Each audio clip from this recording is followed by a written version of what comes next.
Сәлем достар, сіздермен бірге бәрі-бар арнасы. Бүгінгі сұрақтарда сіз өзіңіздің қаншалықты тапқыр екеніңізді байқайсыз.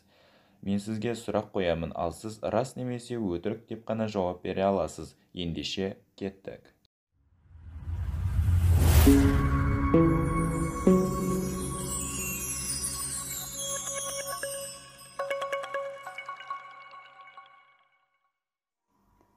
Найзағай ешқашан бір жерге екі рет түспейді.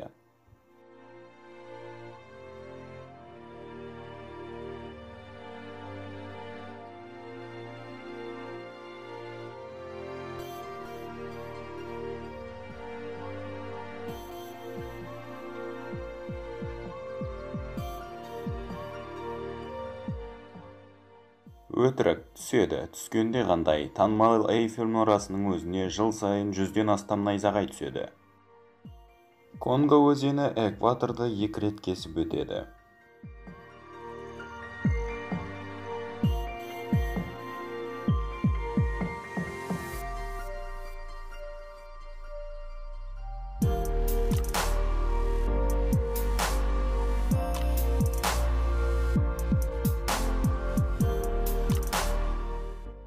Бұл рас, Конго өзені ерекше өзен. Ол өзінің осы ерекшелігінің арқасында жердің 2 жарты шарында да ағады.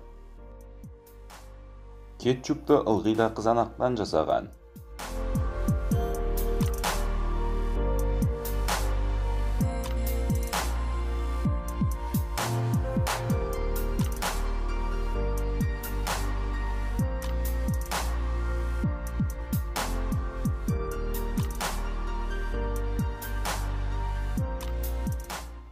Бұл өтірік. Кетчуптың түпкі тегі Қытайдан бастау алады. Онда кетчупты анчоус, грек жаңғағы мен саңырауқұлақтар мен фасольдан жасаған.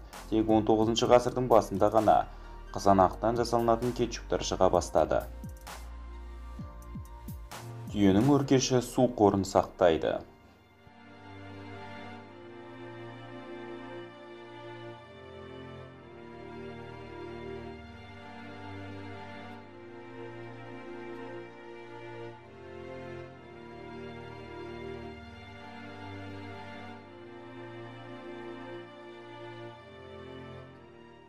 Бұл өтірік. Түйенің өркешінде май сақталады. Бұл түйеге шөлге төзімді болуға көмек береді.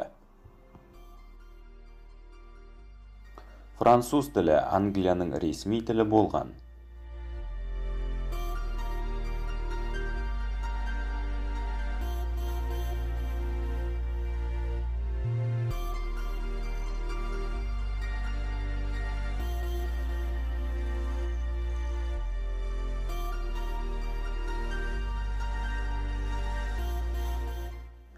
Бұл рас, тарихта ондай да болған. 1606 жылы Англия нормандардың билігіне түседі. Осыдан кейін негізгі ресми тілі француз тілі болады.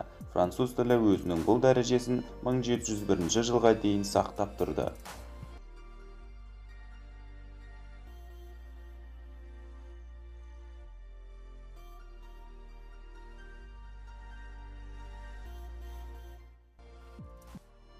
Міне достар, бүгінгі видеомыздың соңы. Егер сіздерге видео ұнаған болса, арнаға тіркеліп лайк басып кетіңіздер. Сіздермен болған бәрі-бар арнасы. Бізде бәрі бар.